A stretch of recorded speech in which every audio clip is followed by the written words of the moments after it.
All right. Good morning, good evening, good day to our audience across the world. I want to welcome you to another broadcast of the Competitive Edge. Today, with me in the studio is no other than Peter Scott, who plays a tremendous role in helping you to understand the importance of shaping your master plan. And we have Paul Whitehouse, who is a financial leader. He's the guy that always say you are approved, and he literally means that. When it comes to accessing capital, you are approved. And today we are going to take a deep dive on a pretty interesting topic, and that topic is titled leadership. We will look at various definition of leadership, but just before we get into this topic, permit me to give a backdrop.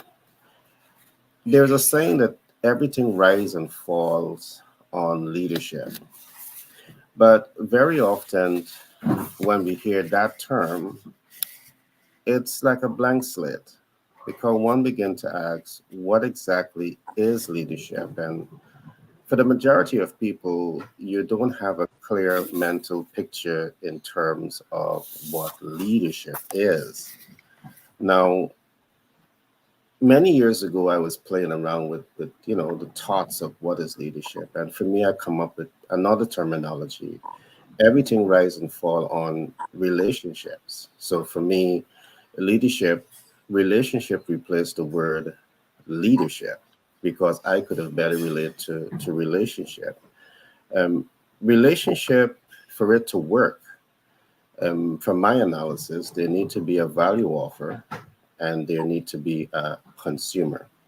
And we will go deeper into this as we begin to examine this concept of leadership. So, if you're going to be starting a business, you need leadership. You need leadership to be brave enough to step out to access the much needed funding to grow and scale your business. You need leadership to step out to research your market so you have a better understanding of your ideal client, their needs and their wants and their expectations. It requires leadership to do all of this. So, what we will attempt to do is to provide you with a content of information. So, moving forward, in the event that you see leadership and you see it in an abstract term, moving forward, you would have a greater clarity of what is leadership. And of course, we do research and we do a lot of innovation and think tanking and brainstorming. And you will be finding perhaps a lot of new terminologies going to be coming from this platform. So, with that being said, I want to welcome quickly um, Peter and Paul. Then we'll take a commercial break and then we'll be right back. Peter, for those who might be looking at us for the first time and don't know who Peter Scott is, can you talk to us a little bit about Peter Scott? Hey, well, good to be here, Gary and Paul. Good to be here to, just to communicate to our listening audience and viewers at the same time too. Um, Peter Scott is, um, well, let me just give a brief story that is directed toward even the topic that I gave several years ago. I was in an organization and following an individual, and only to realize that the way how the organization was going, I wasn't aligned with those principles. And out of that concern, I discovered that there ought to be a sense of direction from where I'm going, and out of that, I begin to design my life to say I have to go, or my life has to be in congruence with what is from the center, from my core. And out of that, we were able to develop a framework that we now call Legacy Chronicles, in terms of what it is that we want to leave for the generation that is following. How do I live my life now so that the generation that is coming will benefit from my actions. And we call that, it's a program that we call Legacy, a publishing program that empowers individuals to take charge of their personal lives and direct it in such a way whereby future generations can benefit from the legacy that we leave behind. All right, thanks for that share, Peter. Paul, for those who might be looking at this program for the first time, can you help them to understand who exactly is Paul Whitehouse? You're mute, Paul. I better push that button. You're right. As You always. got Uh, it. You got it. Good morning, guys. Good morning, everybody watching. Short story of who I am. One of the owners of Patriot Business Finance Consultants, father to two daughters, a grandfather, and I'm here to help you get accomplished what you need to get accomplished with your business as far as financing and even other information along the way. Anything that we can provide advice-wise, encouragement-wise, that's what we do. That's one of the reasons that Gary and Peter started this show, and I'm thrilled to be a guest on their show every day. You're approved. That's the truth. It's just the terms that we got to put together. And to advance in business, you need a lot of things. You need information that, like we're providing right here, and you need financing. There's so many things that you need, and we can help you put them together. You need a master plan to implement all of these things. So that's a short version of who I am. I All like right, long thanks for walks that on the beach. I like dirt bikes, long walks on the beach. I'm a Leo, whatever, there's the extra for you. share. Got you. All right, thanks for that share, Paul. All right, for those who might be viewing this program for the first time and you're wondering who is Gary Thompson, well, I'm the author of several books to start with, and of course, like a Toastmaster, I wear many hats. My last book is titled Master the Sales Communication Process. Now, one of the reasons I've written this book is because I recognize many persons are starting business and they are struggling to grow and expand the vision. So that book really gives you a broad ecosystem in terms of what it takes to start and what it takes to scale a business. It really talks about simple concepts like knowing your MVO. And what is your MVO? It's about knowing your minimum viable offer, your most viable offer as against your maximum viable offer. It really helps you to understand some of the pitfalls that many rising stars in business do. All right. And that's to go with the maximum instead of the minimum or most viable offer. It's a beautiful book that really helps you to understand how to get started. Well, if I'm to tell you a lot more about myself, I can perhaps take the rest of the day and possibly the rest of the week, just like Paul, right? So I'm going to pause here for now. But today we're talking about leadership, which is absolutely necessary. And just before I go for that break, we go for that commercial break, I want to say this. Leadership is not necessarily about being first to get the job done, but that is not excluded from what leadership is. Leadership is not infinite, meaning that it's not limitless. It's not, you know, reaching the pinnacle and that's it. Um, and I'm saying this against the backdrop, and I want you to think about it. In business, you might be the first to get the job done, but are you able to sustain that process? Are you able to sustain that type of leadership? And when we look at the top 100 companies, we see that one time Walmart is the top earner, and next we see Warren Buffett, and next we see Bill Gates, and next we see Elon Musk.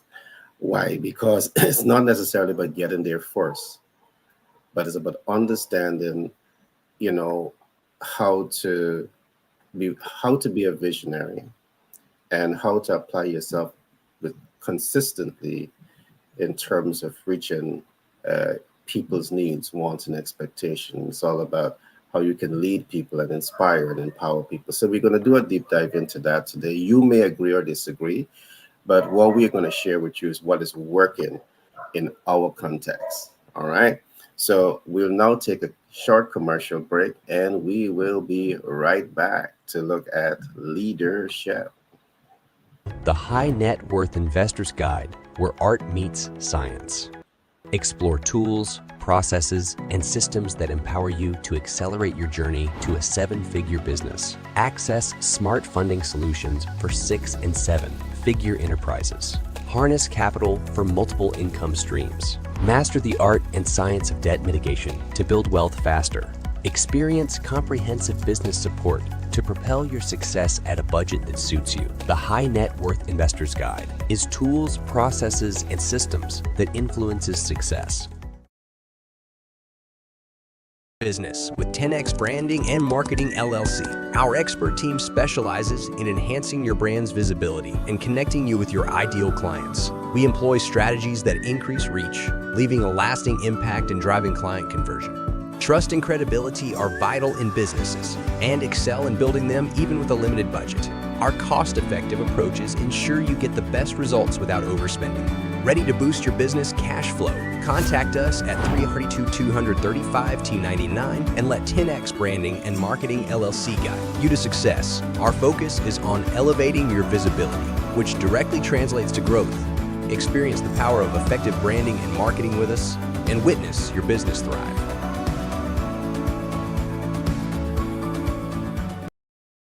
Portal Summit. Are you a rising star in business academia, public speaking, sports, law, medicine, or an influencer? Becoming a best-selling author can open doors to connect with top figures in various fields. Discover how the Bestseller Portal team can assist you. 1. Assisting clients in the creation, refinement, design, and publication of their books, biographies, and autobiographies. 2. Strategizing and executing promotional campaigns while navigating global markets and linguistic diversity to enhance the visibility of your literary works. 3. Nurturing our clients' transformation into esteemed public speakers and influential thought leaders. 4. Elevating your books into dynamic digital learning content. 5. Cultivating multiple streams of income from your literary works and beyond. Enroll today for the prestigious Bestseller Portal Annual Summit and position yourself as an eminent authority and trailblazer within your chosen sphere.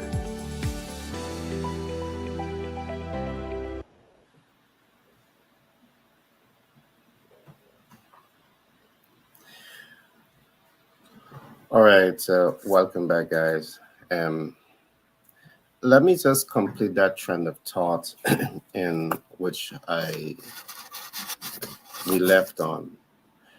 I left on the statement as saying leadership is not about getting there first, or it's not about getting the job done first, but it's about your ability to be relevant, to be consistent, and to rise to the occasion to deliver above expectation consistently, above and beyond the target market expectation. And let me give a graphic example.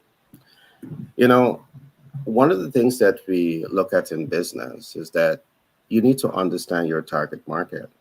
Why? Because you want to innovate products and services to reach their expectations. You might be excellent in terms of being the first to do it, and you're able now to appeal to the interests of the ideal client. But what happens when you become complacent? What happens when the competition diagnose your competitive edge and innovate new ways around it? Because you are not being proactive, because you have become complacent, competition can definitely affect how you position yourself in the market in terms of leadership. So leadership is not rising to the top and saying that I'm complacent, but it's about you rising to the top, and it's about you ensuring that you are market oriented, you're market sensitive, and you're also market responsive. concept, because leadership can be gained and leadership can be lost in terms of business context. When you become too comfortable, when you become too complacent in terms of what you're doing.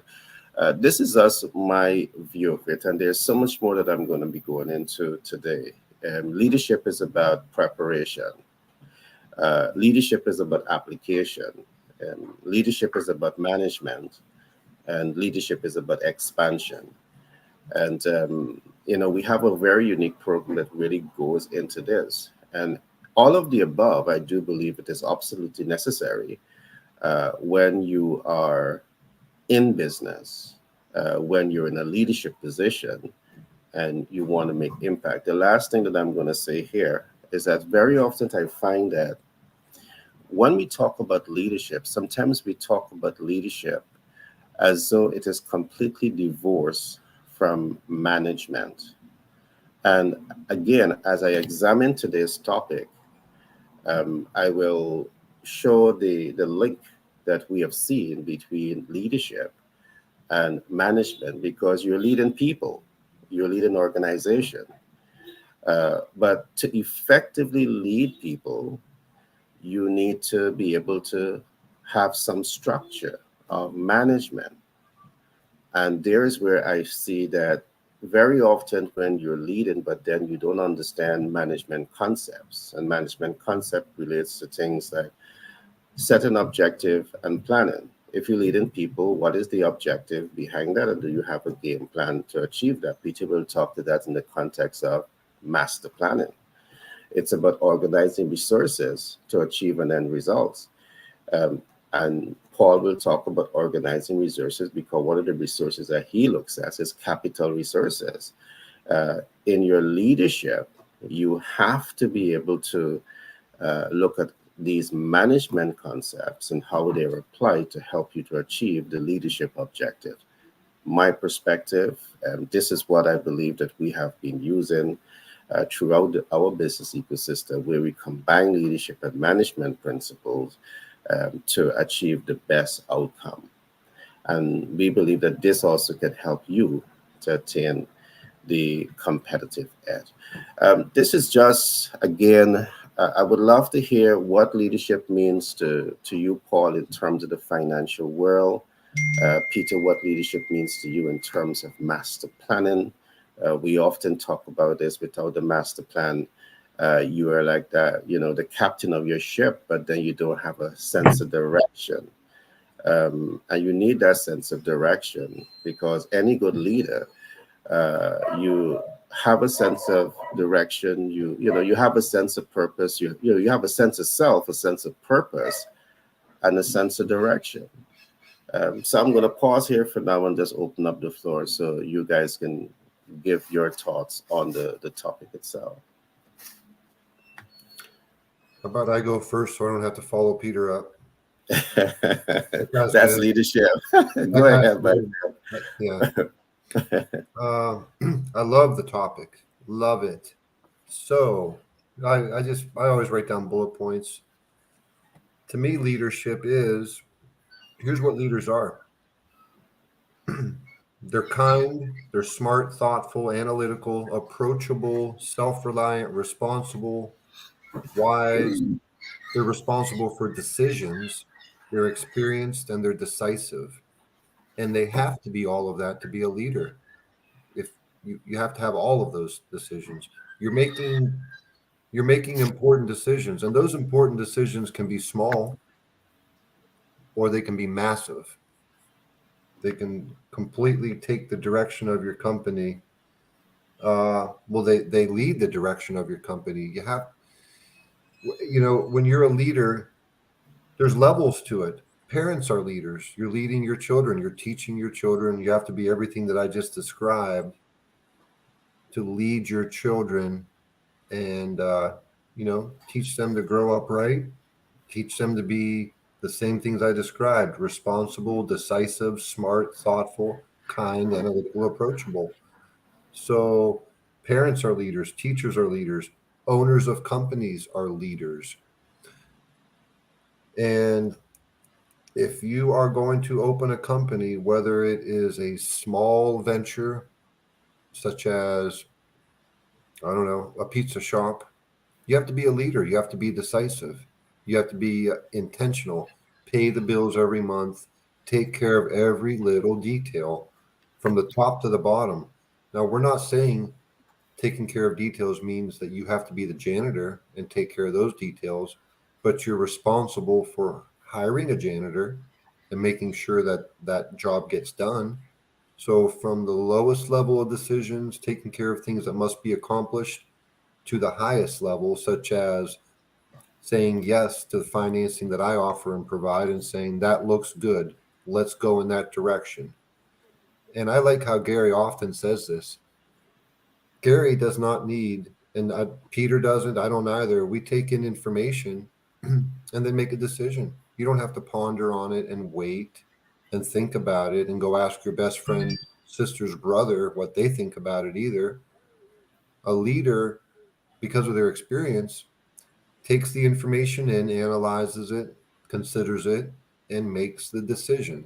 Leadership is about making decisions, in my view. Well, I love that.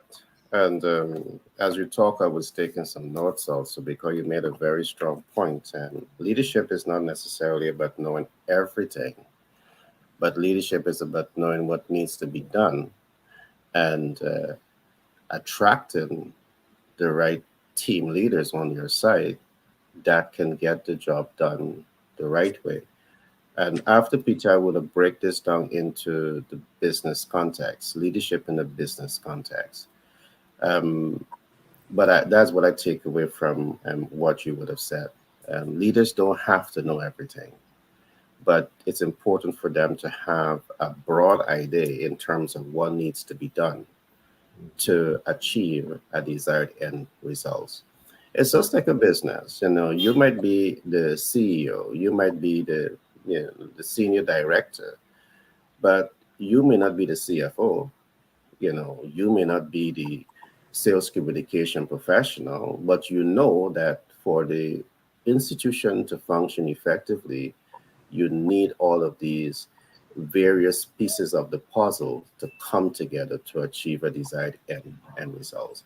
So leadership is about you getting out. I'm going to break it down for us now, but Peter, all to you. All right. So the concept of leadership is one that most persons, in our day by life, we tend to do it without realizing that we're actually doing it in some way, shape, and form. And you'll have individuals who are quick even to say, "I am not a leader," because the concept of what leadership is is so much rooted or got even lost in the way how we approach or the day by day dynamics of our lives. Because just to relate back to the story that I mentioned earlier, because I was not at the head of the organization that I was a part of, I considered that I was not a leader. But then when the organization began to go into a different direction that was I was not aligned to, I realized that hey, there is a change, and I cannot allow myself to go into that direction. And it is within that context that I begin to realize that there is something by the name of personal leadership. Personal leadership. And Paul, I want to use, while we were speaking earlier, you mentioned that to define a term, you should not actually use the term within the definition. So if I'm going to say what leadership is, I would use the word initiative, taking initiative. And what that simply means is initiative is responsibility. So within the context of an individual mastering their life, and that is the situation where I begin to think that I have to take control of my life in the direction that which I'm going. And every individual has to start somewhere. So before we can become the captain of that big ship or that enterprise, and there are so many various levels by which we operate as individuals. We operate first of all at a personal level, and then we're going to operate at a within the parameters of the closest people who are around us, which is at a family level. And then we are families that makes up the community, so we are also operating at a community level. And in the broader terminology of society, in how we um, the entire society work, there are corporate um, entities and contexts which we operate. So at every level, there has to be some kind of initiative or direction that an individual go. So within that framework, where do we start? Where do we start if we want to go in a particular direction?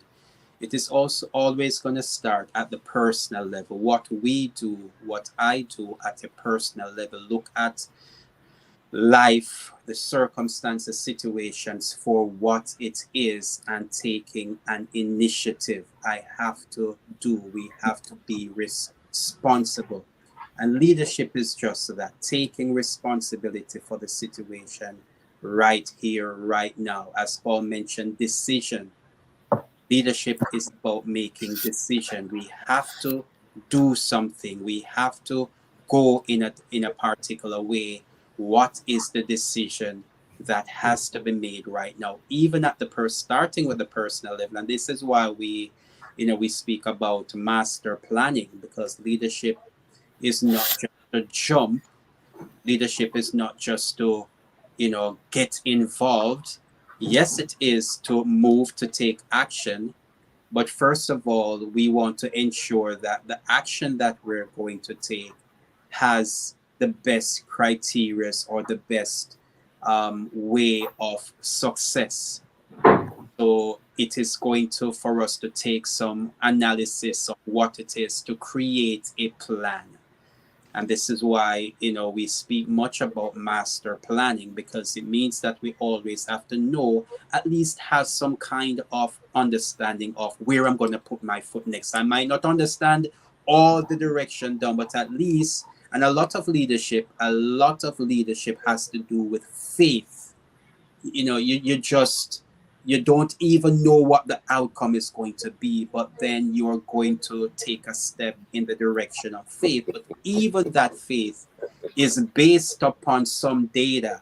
What happens in the past. Let me analyze to see the person who made that decision. Is there anyone that had made that step before me? Maybe I can take some note from what I see a variety of individuals have done when they make this step, and I can base my decision, my choice, my initiative on those steps. And that, in essence, is leadership on a day by day basis. Let me say this last before I throw back the mic to Paul and to Gary. A lot of times, leaders have to make the way as they go. If you're in an enterprise, no matter how much data that you have, the reality at the moment is a lot of times it's a matter of, you know, you don't know nobody can know for sure 100% clarity and surety. Nobody knows for sure. So and that is where leadership is concerned, because leadership also requires a great deal of courage, to take on responsibility, even for other people, even for other people. And so, you know, as we do this, as you individuals are listening to this, you are a leader. You are a leader of something. And if you feel that you're even not a leader, you are a leader of your own life, your own personal life. And it is as you make great decisions for your own personal life that gives you some kind of ability to lead at the family level and at the community level and at the corporate level as you move through your day-by-day activities. Can I add something, Go please? ahead. Go ahead, Thank you. Paul. Go ahead, Paul. Thank you. Wow. Gary said a couple things that made me think of a couple things. Okay. Leadership is you're the guy in that line of people with the machete cutting through the jungle. You're cutting the brush out, you're knocking stuff out, you're making the path for people. That's one thing that I took from what Peter said. And another thing is, okay, here's a leader. Here's a good example. You're in a restaurant. You're sitting there alone, and all of a sudden, 5 tables down, somebody's choking to death. You know how that phenomenon to where something is going on, somebody's getting beat up, there's a car accident, and there's 30 people standing around with a camera, right? Nobody's taking that action. Nobody's taken the first step to go solve the problem. And that problem is life and death. So somebody can become a leader, and they were probably a leader before because that's their personality, but maybe they weren't.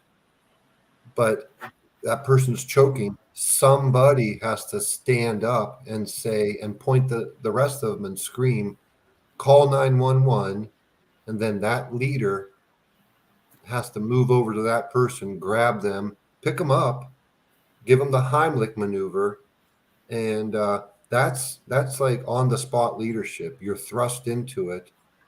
And out of those 30 people standing around watching and letting that people choke, or in that car accident, nobody's taking action, they're just taking video. A leader steps up, goes over there, and gets to work on that problem. Well, you guys have said a lot. I've said a lot. Peter, you made a point earlier on also that, leadership may also mean stepping into the unknown. And that is so true. But here is where I find that so many persons, they are afraid of stepping into the unknown. Stepping into the unknown doesn't mean that you don't have information, but it simply means that you might have never done it before, but you're smart enough to apply leadership skills to collect data, so data can at least guide your steps. And we'll talk about that some more. What I want to do, however, is to expand on an earlier statement that I made, that leadership is a relationship. I made a statement early on in terms of, everything rises and falls on relationship. And I just want to expand on that. I could recall many years ago, I've written one of my books, and in that books, I would have stated that, relationships is the mother of all social system. And in a business context, let's think about this. One of the things that every rising star in business need and every entrepreneur need is customers. And to attract customer, you now need to have a customer relation strategy. I'm saying this against the backdrop that it's not enough for us to say everything rise and fall on relationship. It's important to understand what are those factors to enable a relationship to function properly, to function the way you would want it to function. So in terms of a business relationship, you must have a value offer and you must have a consumer. And that value offer must make a promise that says, I'm going to deliver quality consistently above and beyond the expectations of the ideal client. But to even rise to the occasion of making that promise in a business context, it is not a simple promise. And here is where, I would always say that to deliver effectively on that promise as a leader, it means that you have to take the time to understand people. If everything rises and falls on relationships, it makes a whole lot of sense to take the time to understand people. And I find that very often the failure to understand people is a failure to be effective in our leadership styles and in our leadership techniques. Because what I've seen, when we take that time to understand people and their pain points, people and their needs, wants, and expectations, people and their dreams, hopes, and aspirations, we truly understand them, we are now able to apply leadership skills to say, in business context, to say, I will deliver on your expectations. And I will not only deliver on your expectations, I will deliver above and beyond, and I will deliver consistently above the expectations of the ideal client. And I do believe that that is an essential part. I mean, this concept is not only applicable to business, all right, because we see that many relationships collapse. Why? Because one party took the other one for granted. And you took the other one for granted, perhaps because you didn't take the time to understand that individual or those individuals in which you're interfacing with. And I too do believe that this is what we call the soft skills. But I do believe that when we take the soft skills out of the business equation, that business can go downhill. Relationships can go downhill. Organizations and institutions can go downhill because we just didn't take the time to understand the person that is sitting right next to you and to recognize that, hey, what is my value offer? Is the value offer relevant? And and also recognize that it's a two-way, spectrum.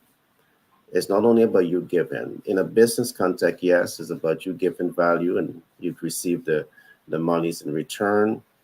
But it's important to really pause a bit and understand the dynamics of leadership and really apply it. And for me, again, this is why I would say leadership is about that relationship aspect. But to manage that, to the sustainability of that relationship is going to be management is going to be coming into to the focus from the perspective of taking the time to understand what people needs, because it's by understanding people needs you can then set objectives to achieve a specific outcome. If you don't know what their needs are and you're just setting targeted performance outcome, it may not be the targeted performance outcome that the client needs.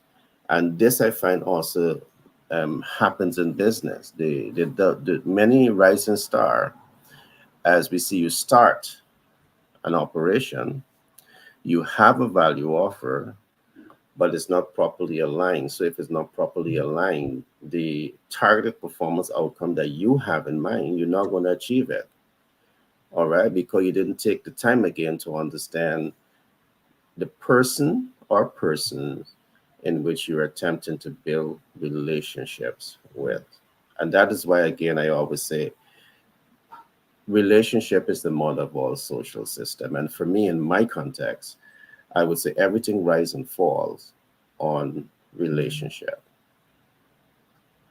So if you want to be successful, it's you rising to the occasion to say, how can I become an expert in building healthy, productive relationships with people?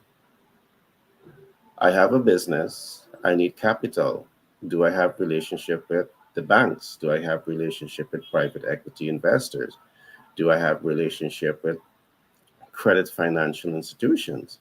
I need capital. If I have the right relationships, I'm going to overcome the financial challenge. Am I making sense there?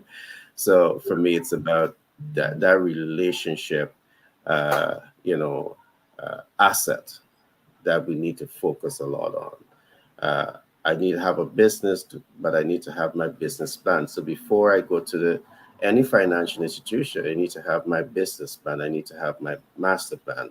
Am I talking to Peter? do I have the relationship with Peter? I may not have the disposable income, but I have relationship with a subject matter expert that can write my business plan, that can write my master plan. And here is the where the relationship factor comes into play. All right. So I do believe that in our context, what has helped me to really understand um, leadership, because very often when I hear the term leadership, many years ago, it's an abstract word. So for me, I I changed leadership and I put relationship, because relationship to me makes a whole lot more sense. So I just wanted to share that. Um, it's about digging into relationship and really building a master plan around relationship that can serve not only you, but to serve all stakeholders involved. Because relationship is not about what you want to get only, it's about how the collective can benefit from that entire process. So I just pause there for now and open up. What are your thoughts, my friend? Um, I think relationships provide things that money cannot buy. Good relationships, You got it. big time, huge. You got it. Yeah, they can provide terms, like you said, if you don't have the cash, but you got a relationship with someone and they believe in you, love you, and trust you, then you can get what you need through that relationship that you created. And your minimum and maximum value offer, that applies to everybody, clients, employees, vendors, and suppliers, because that value offer, they're working with you, and I should always be there working with you. They're not working for you. That's it's a small detail. Some people don't catch that or don't mind that term. I don't like it. It bothers me. You're not working for me, and we're not hiring. You can have a career. Let's work together.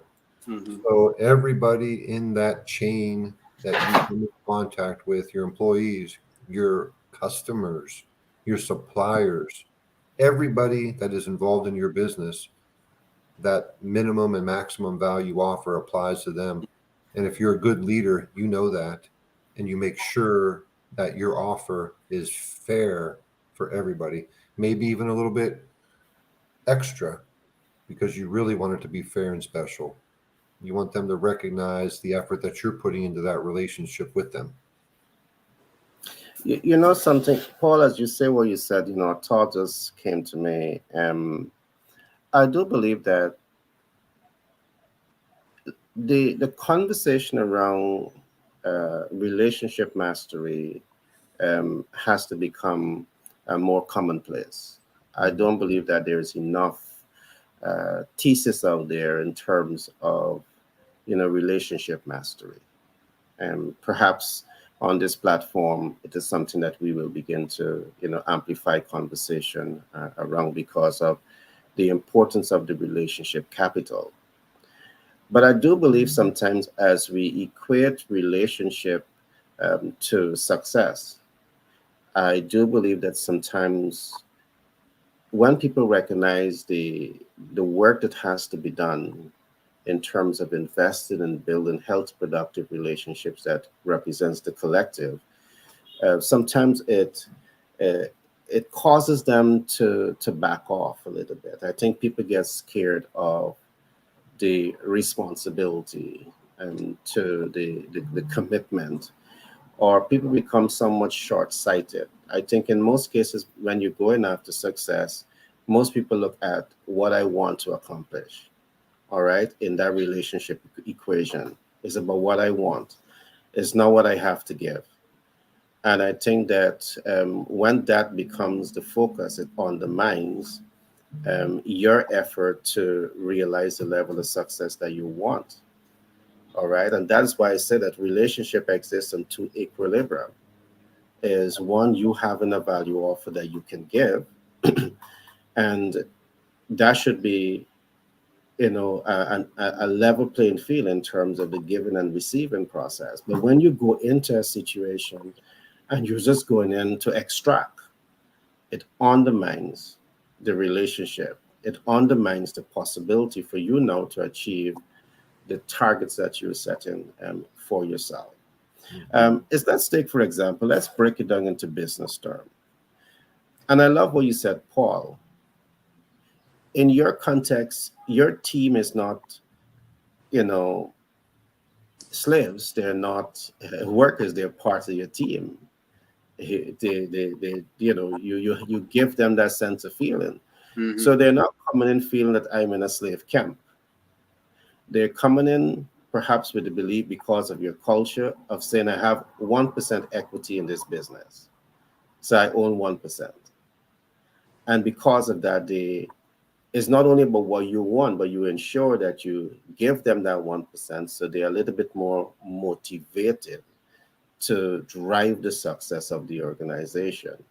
So I love what you would have said, because I do believe that when we look at leadership from this standpoint, in terms of how we can motivate and how we can inspire, how we can create an environment where everyone around us feels as a know that they have an equal opportunity to achieve their goals, it set that dynamics for them to be motivated. Now, of course, as a leader, you have a dual responsibility. You got to know how to motivate. And if you don't know how to motivate, perhaps it's because you haven't taken the time to understand people. And then understanding people is to use in what we call the psychographics to inspire desired results. I know that might be a little complex, but the simple term here is that I love the point that you would have made. Leadership is not about what I want to accomplish. That's important, yes, but it's about what we can accomplish together. And in a sense, now, as you mentioned, well, because it's kind of for an individual to hear that leadership is relationships, not a lot of it doesn't at the onset clicks.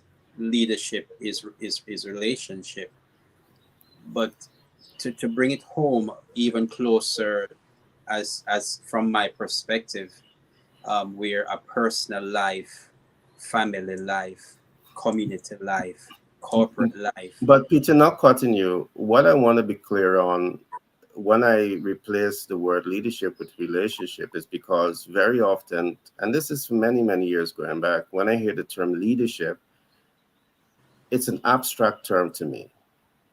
Mm-hmm. But you're But right. when, And this but is when a I hear relationships, I can better relate to relationships. And then that is why I coined the term relationship is the mother of all social system, because without the right relationships, you're going nowhere.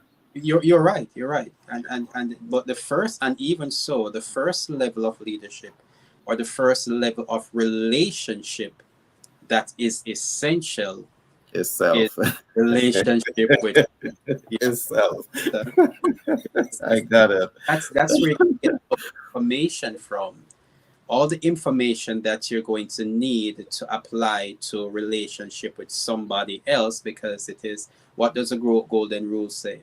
That we should treat each other as we would want somebody to treat us. Love others as how we would love, we love to be loved. Relate to others as we would want somebody to relate to ourselves. So the first level of relationship, where we're going to get all the information that we desire, starts with ourselves. And this is why we talk about having that design now, or having that plan, in terms of where am I going? As I'm relating to myself, then I realize that I have to move. I am going somewhere, something is happening. And the way how to get there, now we realize that now there are other people who are going in the same direction that I'm going as well. And so I don't need to go now to try to invent the wheel for myself that is going to take me there. Find a beaten path. Somebody has been down that road before me. Somebody has some information that is going to give me adequate clarity in where I'm going, and so I form that relationship. The relationship with myself gives me the information where I'm going, and as I'm going in that direction, I realize that other people have been down the road before, so I learn from those individuals, and before not, the weight is no longer on our shoulders. So there's so much information in, as you mentioned, motivate, because now as we are going down the road, some of the times the greatest, the one person that needs the motivation is self, in a relationship with self. So having that master planning at a personal life level will give us a lot of information that can be applied. When I know how to lift myself up, you get up in the morning, and you look at the conditions and the circumstances and what is being read on the news, and what is happening in Israel with Hamas, and what is happening in Russia with Ukraine, and the news, somebody, 3 person, this happened and that. All of those things can really, taking too much of those information can press you down. But then sometimes you have to pick yourself up and be determined that you are going to do what is necessary to be done, and somebody is inspired by that. So leadership is Yeah. not even, it doesn't even start with going in front of anybody, and leadership really is not going in front of anybody else. Leadership is always me competing with myself for today. It just so happens that somebody's inspired by what you're doing, and they want to come alongside with you to support you in what you're doing. So personal, that relationship issue, and which I wanted just to underline that, because the individual may be saying, that they might not see the connection between some relationship and leadership. But what we're actually saying, it starts with relationship with your own self, your own individuality, getting to know you, and getting to know how you operate, getting to know what you like, getting to know what your vision is, getting to know the quality of life that you want to have, and planning around that. And then when you're planning around that, you realize that there are gaps that you need other persons who are leading themselves well, who are masters of their own craft. You partner with those individuals to say, okay, this is what we're going to do. I'm going to give you these sets of skills, and you're going to give me those sets of skills, and together we achieve the objectives that we are seeking to achieve. Great points, Peter. And Mhm. I took note that you would have mentioned about some of the atrocities that are taking place in the world, and the leadership that is required to navigate it. You did mention I believe you mentioned the Israel war, Israel and Hamas, and you also did mention, I think, the Russia. And I also want to add to that.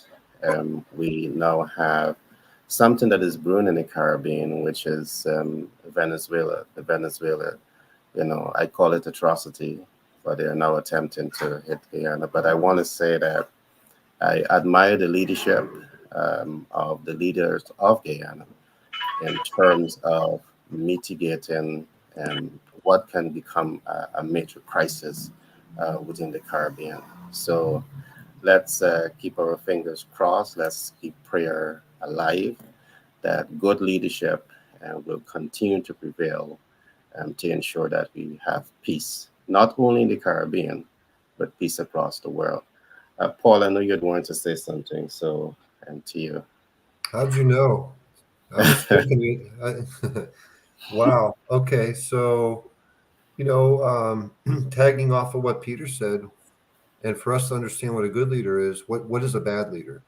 A bad leader, picture my dad was a steel worker, and he really never complained about bad, like foremans, right? But the stereotypical bad foreman at a manufacturing facility, barking orders while sitting down, telling you what to do on something he's never done before and how to do it, grumpy, not approachable, not kind, but mean, all the bad qualities you can think of.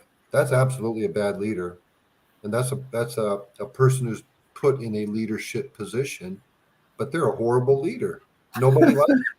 Nobody, everybody talks about him behind their back. Okay, nobody's going to that guy's funeral from work now. And then I, contrast I that. love that you would have said that. Yeah, they're not.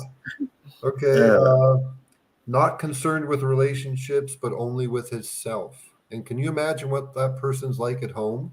Not happy. Probably not a happy life, not a happy wife, if married, if still married, probably divorced 3 times. That's a bad leader. He's not leading his life, as Peter says, because, I mean, I guess if you get divorced, you could still be leading your life and get divorced, but not a happy home life. Things fell apart because he's not a happy person. That translates into his professional life. And when you flip that over and compare it with a good leader, with those qualities I described earlier, smart, kind, approachable, thoughtful, analytical, self reliant, responsible, that bad foreman's not responsible. He's blaming somebody else because the job didn't get done. It wasn't him, not me. That guy over there did it, right? And there's people who call themselves leaders who are not. I mean, I'll touch politics for a second. Politicians are not our leaders. They are our employees. They don't know it though.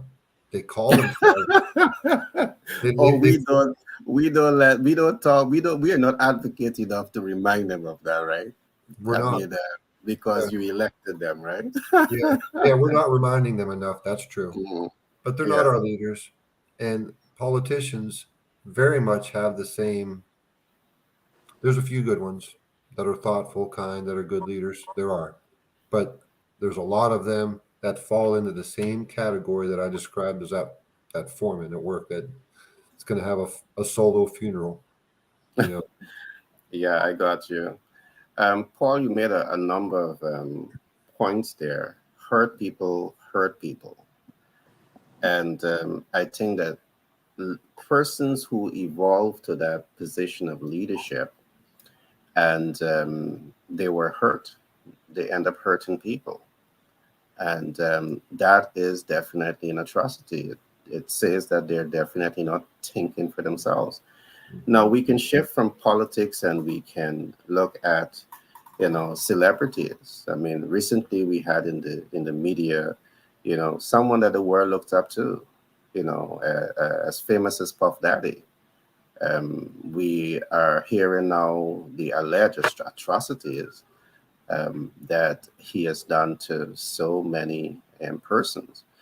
And the social psychologists, they are doing that deep dive and they're going deep into his past and they're bringing up some information in terms of what might have been done to him to cause him now to inflict it. So that's a true statement that hurt people hurt people.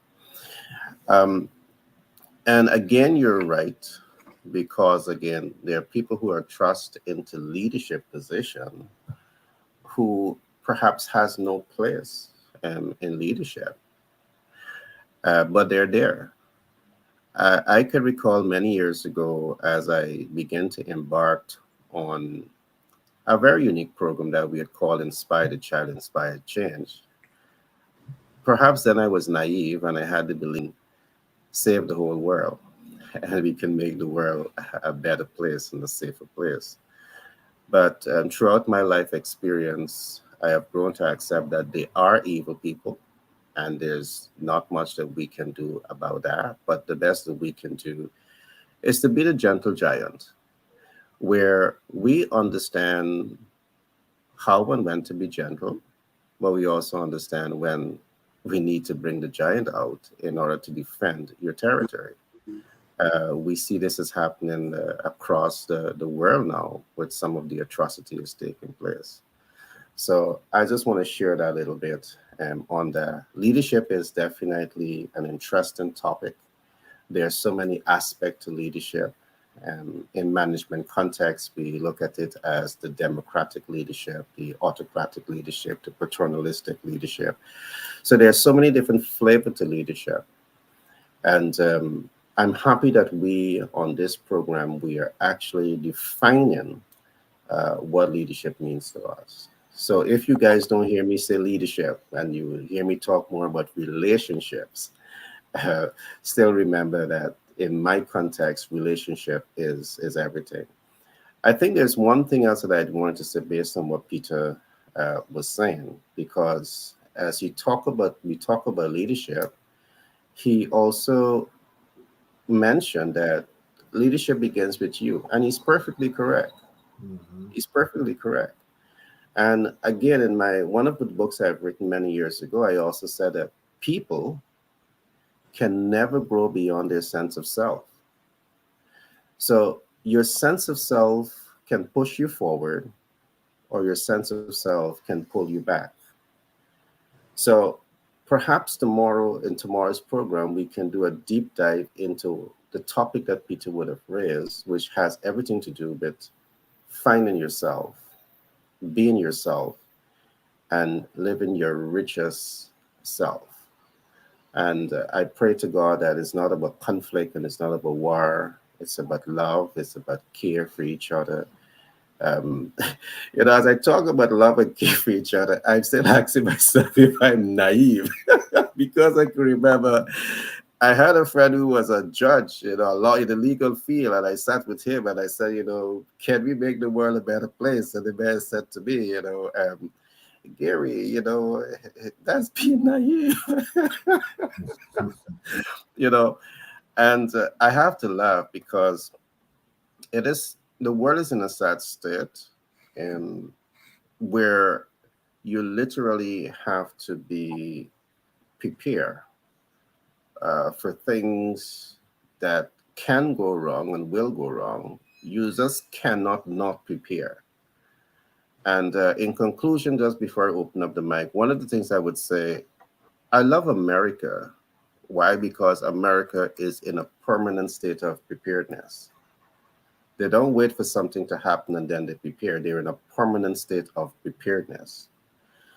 And with all that is happening in the world, Guyana and Brazil, Israel and Hamas, Russia, I see the advantage that I can take on in people who are not prepared. I recognize that the role that they're playing, they need not be the only person who are playing that role. You have to be prepared to lead, even in cases that you're uncomfortable with. Over to you, my friends. What I wanted to chime in on is what Paul had mentioned earlier. The way to understand a good leader is to understand what is a bad leader. And oftentimes, one would esteem someone who has a lot of certifications to say, okay, this person has done this course, that person has left, have been to the best university, that person has done all of this. So because they bring their accolades on paper, then we think that, okay, here comes the leader in this response in this for this project. But then when we begin to see how it is turned out, and the same thing we can use to address even where politics is concerned.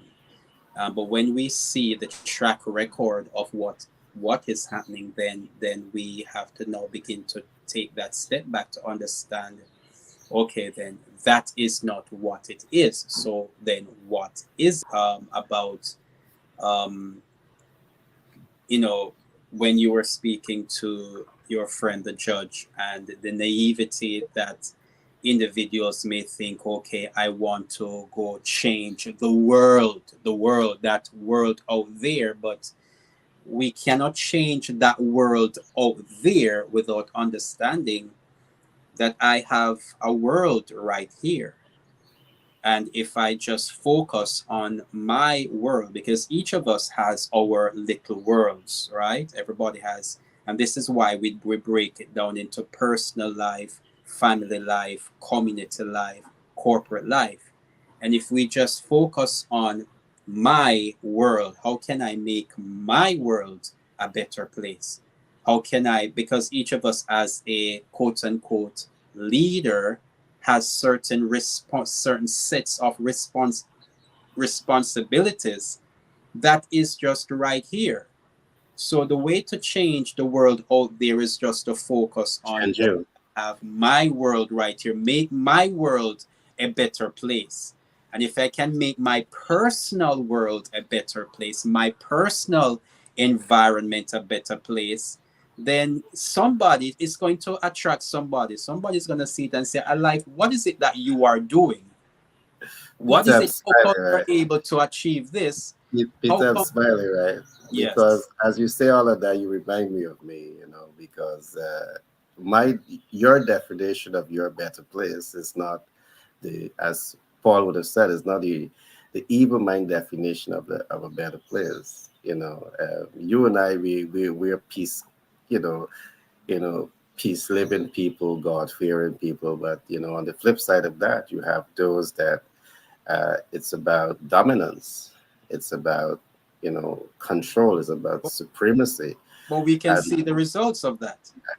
but that is what they are quite comfortable with. And Mm, there's nothing that you and I can say to change that.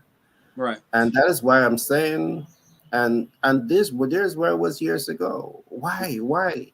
But I've come to the realization in business and in life, we have to accept that people are exist on two spectrums. Right, There may be right, more spectrums, right. and they're quite comfortable on their spectrums. Hmm. You who is on the good spectrum, you can say, okay, just live the good life and not be prepared for something that can go wrong. Because one of the things that you learn also in project management is you have to be prepared for the unexpected. All Hmm. right. And being prepared is what helps you to perhaps have your strongest defense. Right. Again, what I want to say, digging into historical data, digging into academic, Right. if we are to study the history of the world, the realities of life, um, there's always been chaos, all right, and coming out of those chaos, structures has been built to minimize that. Hmm. Um, I'm not going to get deep into all of that now, but I want to say the world is the way it is today. We're in a better place compared to historical data, and we just have to sound our voice, for peace and for love and for care and for compassion. And while you do that, you have to be conscious enough that you still have to have your defense mechanisms in place to deal with the attackers. Because, again, there are those who are comfortable with war, there are those who are socialized into war as a normal way of life. All right. And if you're ill aware of that, perhaps naive like I was many years ago, Mm. um, you're vulnerable. You're vulnerable. But the, And the approach, I would say, Gary, is that, or we can look at it even as we're having this conversation now, mhm, um, and this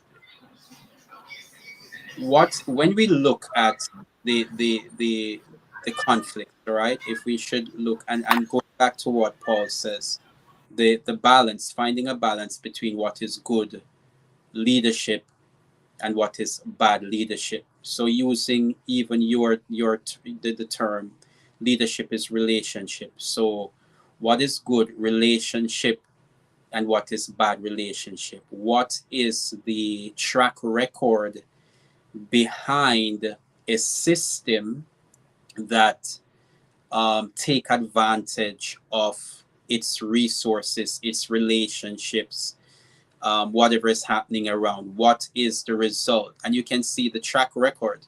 So even that individual who is going after what belongs to somebody else, and there's so many kinds of opinions that can be pulled out of who is the bad guy and who is the good guy. We definitely don't want to go there because it can be so ill construed.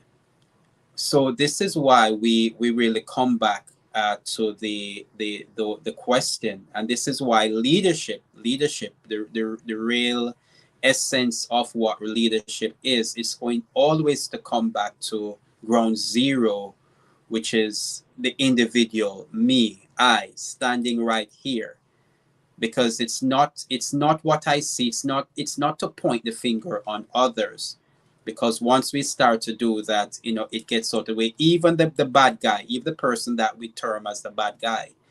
But when we can come to understand that leadership really comes really to ground zero, my personal life, when we because that's the only place we have influence.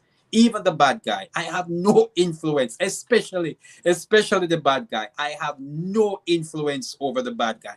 But this is where where I have influence over. And if I can build up that influence over and pull, guess what? It has a pull factor to it. It has a pull factor. It's likes is gonna draw likes. And guess what? When there is enough pull factor on the that which is noble, that which is wholesome, that which is good, what happened? To get rid of the darkness, we just turn the light on.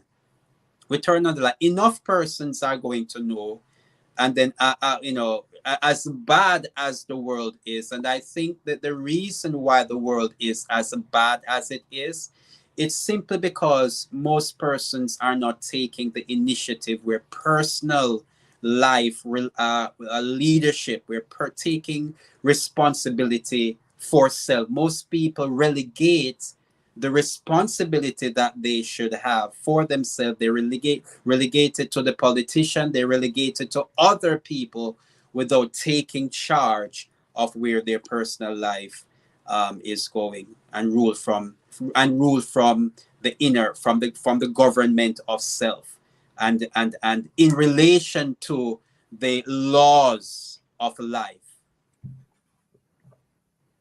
You're muted, Gary. Yeah, I've said I love your perspective, um, but the realities of life, um, really forces a lot of you. But before I chime in on that, Paul, what are your thoughts? You have some thoughts here. Yeah. Go ahead.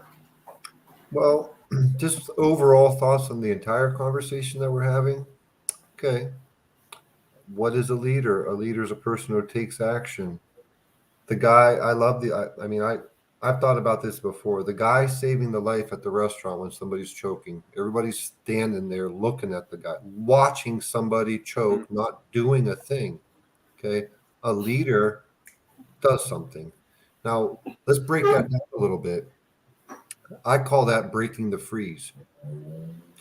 In a scary situation, the bravest of people will freeze, right?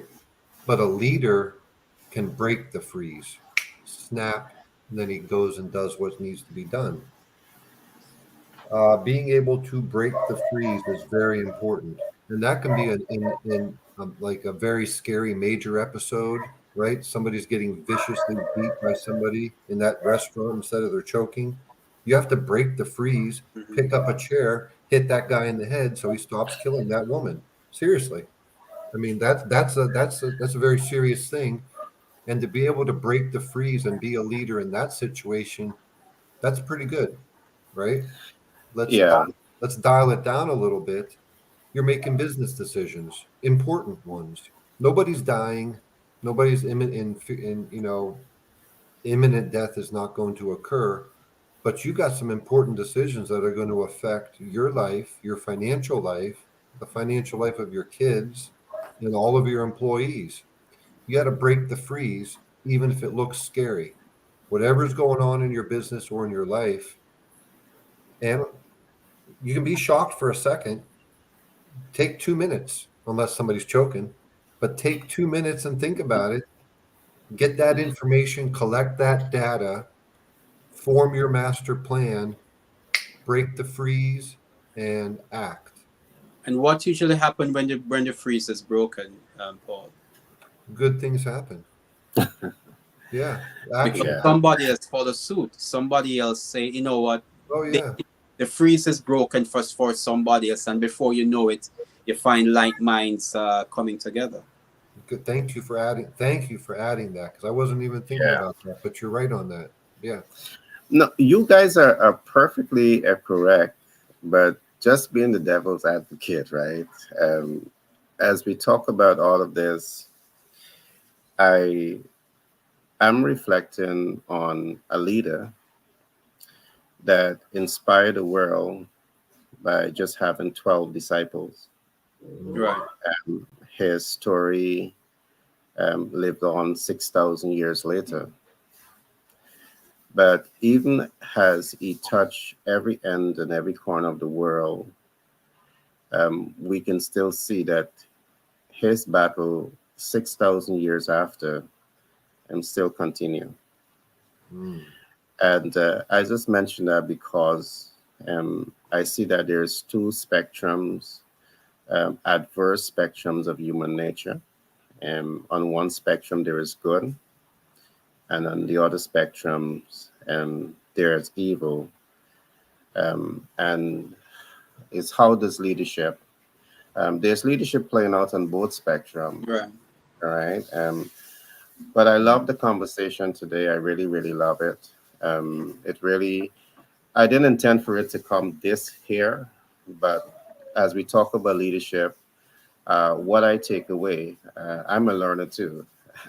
I'm learning more and more that there's two spectrum um, to leaders. You have good and you have evil, and I'm fully aware that good and evil use all the systems to achieve their end results. You might want to think that evil don't have a strategy. They do. They do. Do. And I think in good leadership, when you're on that good side, it is so important for you to have a stronger strategy Mm-hmm. to ensure that you can properly insulate Yeah. yourself, your family, your loved one, your community, and your country. It requires a lot of leadership to make that happen. Tomorrow, what I would love us to focus on is self. I love the topic, Peter. Um, is how do we do that introspection? Um, how do we recognize that we are not shaped by, you know, we should not be shaped by people's perception of who we are, Mm-hmm. but we have to ask ourselves the big question: who should our lives be shaped by? Is it by what has been foretold in our lives by the great leader, or are there other factors? I want us to do a deep dive into that because what I've seen is that, and Peter, we talk about this, many persons struggle with who they are.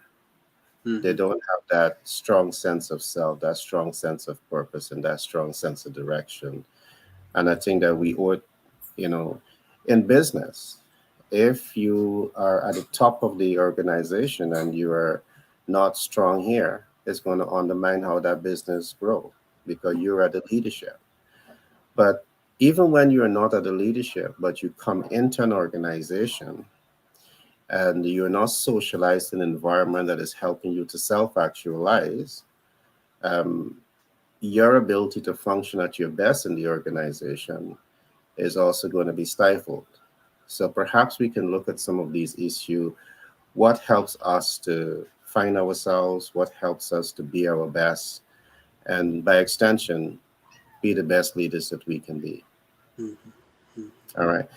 Um, just in conclusion, can I ask you guys to give your last thoughts on the topic and talk a little bit about your brand, your business, what you're doing, so the public can have a better understanding of uh, where you guys are coming from. And I must say this, I know Paul is not necessarily the expert in leadership. Perhaps none of us are. But of course, we have our independent views on the topic. Yeah. Uh, Paul is an expert in finance. We all may have various different areas of expertise. But at the end of the day, I take that back. because for Paul to attain the level of success that he attained, he had to demonstrate a fair degree of leadership to be where he's at today. And I think all of us would have had to do so. But I think that you guys did your best in terms of relating to the topic. It's a broad subject matter, and I want to give you guys, kudos for stepping out. And perhaps this might have been a case of even stepping into the unknown and just navigating with the knowledge that you have on that subject matter. But I want to ask you guys to talk a little bit about what you do, and in terms of your business, and you can share your last thoughts on the topic. I'll go first, Peter. Go ahead, Dave. All right. I think that, as Peter states, you have to be a master of yourself. I think we're all leaders. I think you guys are extraordinary leaders. Absolutely. Becoming friends with you, listening to your thoughts. I mean, you're my new best friends.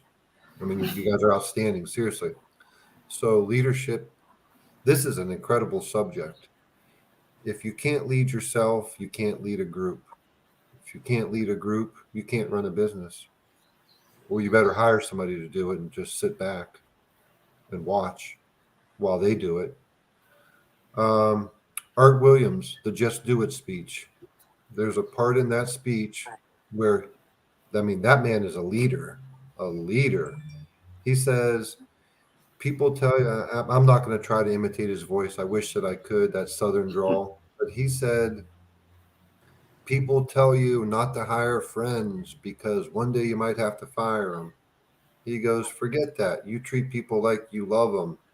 You're warm to them. You get the best out of them. They get the best out of you.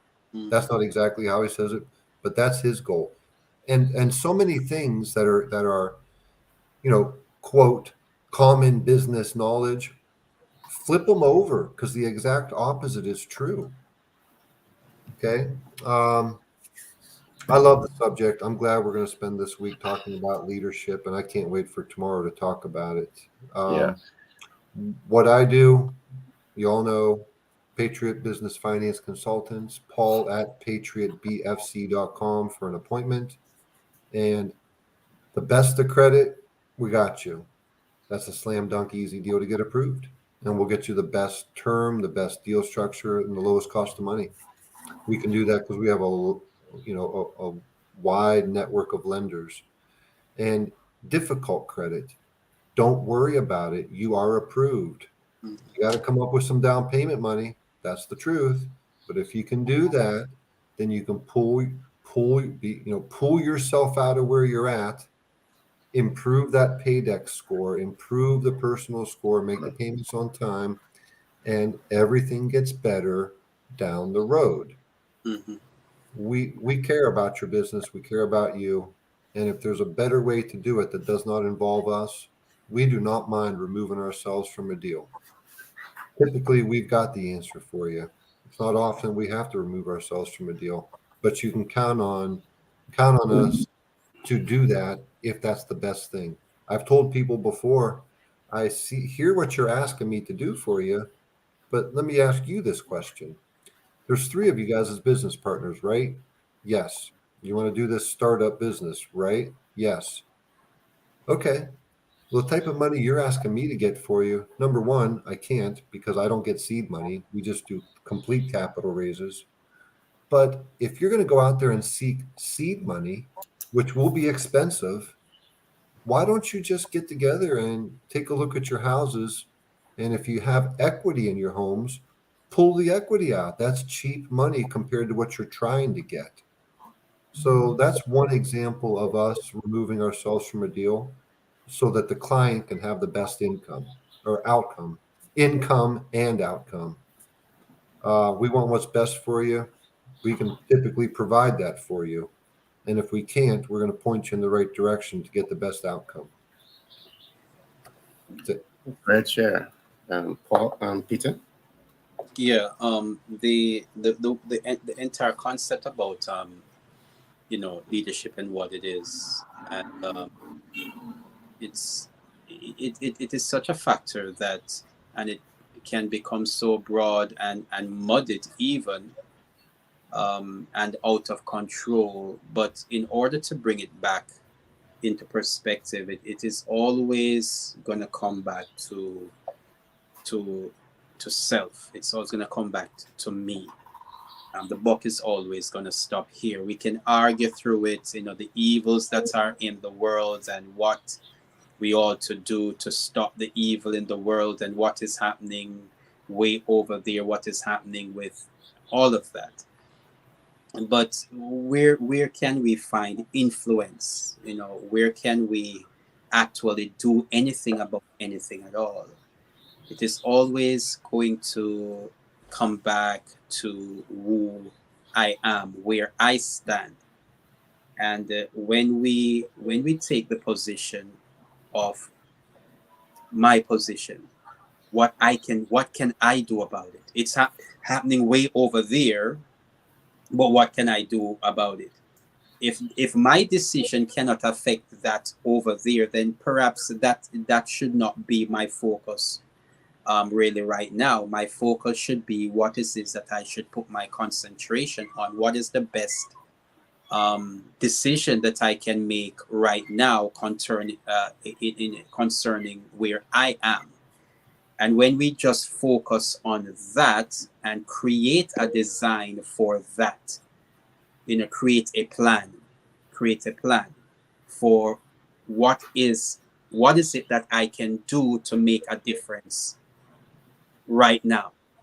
And it's always constantly focused on what I can do. And if we keep, because that basically now is what leadership is going to be, where an individual take initiative for what I can do, not what I cannot do, but what I can do.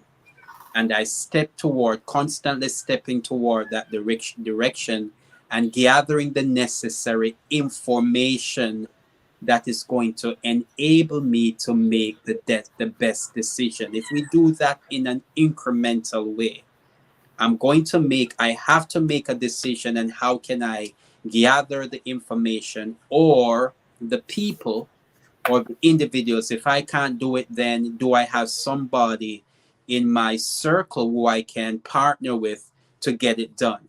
And if we're constantly doing it that way, you'll be surprised to see the change that take place even on the outer stretches. And so that is what we do. We just focus on working with individuals for them to see what they can do, to look at, the other resources in their lives. And so what we do is assist individuals to write their personal life master plan. And how do we do that? A lot of times we realize that individuals, they want to advance, and in a couple programs ago we mentioned having multiple streams of income.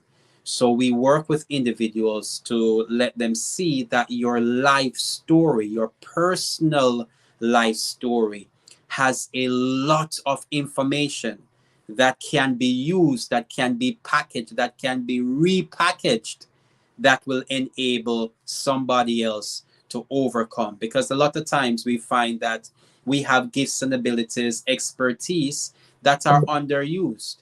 And so what we are saying to our community is that as we show you how to write your personal life master plan, then there are certain skill sets that are available, that a person can turn that skill set into a course, transform it into a book, transform it into a public speaking engagement, position it on the internet. The knowledge industry is one of the fastest growing industries right now. We empower individuals to package their personal life master plan as a legacy, to chronicle their legacy that can empower their community and leave something that can be passed on to their posterity. Muted. You're muted, Gary. Yeah, that was definitely a great share. And as we would have pointed out, leadership is a very dynamic subject matter. expert. Um, as we do that deep dive today into definitions of leadership, a number of important topics were raised. But as we attempt to pull the curtain down on today's program, a couple of things still come to mind as I look at great leaders.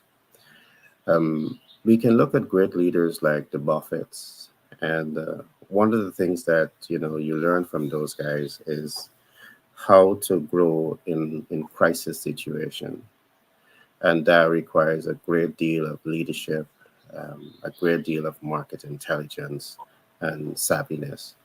But as we talk a little bit about crisis today, we talk about Russia, we talk about Israel, we talk about Venezuela. We talk about some of those issues, and some of those things we see can create national and to some extent, instability at many parts of the world. I think your challenge as a leader also is to truly ask yourself how to pivot and how to grow Yeah. in these crises. Because in the absence of applying great leadership skills in crisis situation, um, great visions can succumb to the situation. And leadership is not about necessarily bowing. It's about quick diagnostic, accurate diagnostic. It's about pivoting, and it's about clearly identifying how to grow through that crisis. And some of the wealth, some great minds has become wealthier um, Mhm. during this crisis. So there's so many different perspective and dynamics to bring to to today's talking point. While perhaps the audience, as we go into some of those crises, they might not have seen it. The importance of why we went there. And in conclusion, I just want to say, when you're managing a business, you need to have a crisis management game plan. Peter always talk about master plan. How do you mitigate risk? Because your inability to be either, well, most people are responsive to risk. And in our context, we talk about being proactive um, in risk. You want to be able to pause a bit and anticipate based on, historical data. What are things that can go wrong? And based on data, you know how to build up your game plan to mitigate it.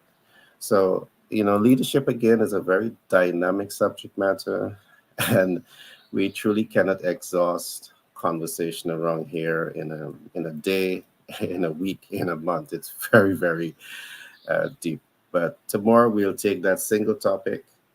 So if you enjoyed today's program and you want to know more about, the point that Peter would have raised, the first, art of leadership is to master, leading yourself. I've written a book on this subject matter also, so I'll share with you some of those thought process on that. And perhaps it might be something for you to take away in order for you to, build your competitive edge. And Peter, I love what you said. If you don't find your leadership, you're leading. Paul, thanks again for being here. Paul is the kind of guy that always say, stop procrastinating. If you need capital, it requires leadership. You need to reach out. You need to, ensure that you reach the pre-qualifications. If you have low credit score, he will work with you. If you have high credit score, better yet, you're going to go through the process faster. But leadership is not necessarily about procrastinating. It's about having a clear vision in terms of what you need to do. And in Paul words, in Ark Williams, right? Just do it. Just do it. Okay, my friends, I trust you would have enjoyed today's program. Our audience who is viewing us from across the world, it has been such a pleasure being with you today. And I definitely look forward to doing this with you again tomorrow. So be blessed until